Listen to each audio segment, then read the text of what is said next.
Geldiğimizde otlar yemişildi ve kuzeydeydi güneş.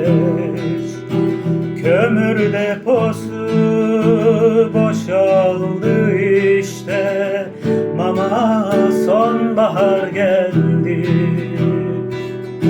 Geldiğimizde otlar yemişildi ve kuzeydeydi güneş. Kömür deposu boşaldı işte, mama sonbahar geldi. Güneş altında tutsaklar geçen sonbahara bakıyorlar. Şirin mi şirin gece kondu evleri, Samsun asfaltında otomobiller.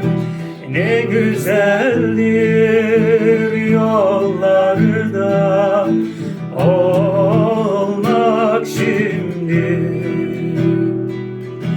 Güneş altında tutsaklar geçen sonbahara bakıyorlar.